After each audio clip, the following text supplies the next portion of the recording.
Solution is creating the structure. বাংলাদেশের প্রধান উপদেষ্টা অধ্যাপক ডক্টর মোহাম্মদ ইউনূস আন্তর্জাতিক ইভেন্ট আর্থনা সামিট 2025-এ অংশগ্রহণের উদ্দেশ্যে 4 দিনের সফরে কাতারের দোহায় যাচ্ছেন। তবে এবার সাথে তার উপদেষ্টা মণ্ডলী সদস্যদের পাশাপাশি সঙ্গী হচ্ছেন আমাদের দেশের 4 সূর্যকন্যা, 4 জাতীয় নারী ক্রীড়াবিদ। এদের মধ্যে 2 জন হচ্ছেন ফুটবল অঙ্গনের নক্ষত্র আফিদা আর শাহেদা, এবং সাথে ক্রিকেটাঙ্গনের 2 জন সুমাইয়া আর শারমিন। প্রথমবারের মতো কোনো প্রধান উপদেষ্টার সাথে দেশের ক্রীড়াক্ষেত্রের এমন উজ্জ্বল নক্ষত্ররা বিদেশ সফরে যাচ্ছেন।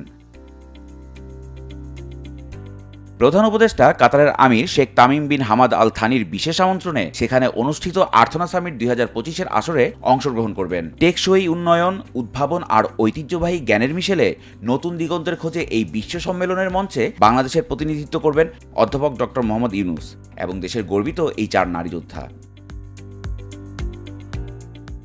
ধারণা করা হচ্ছে সামিটে অংশগ্রহণের পাশাপাশি খোদ কাতারের আমিরের সাথে দেশের উন্নয়ন আর আন্তর্জাতিক সহযোগিতা নিয়ে আলোচনায় বসতে পারেন আমাদের প্রধান উপদেষ্টা।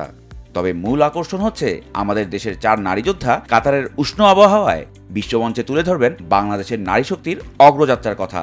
বাংলাদেশ এবার গর্ব নিয়ে বলবে, আমরাও পারি।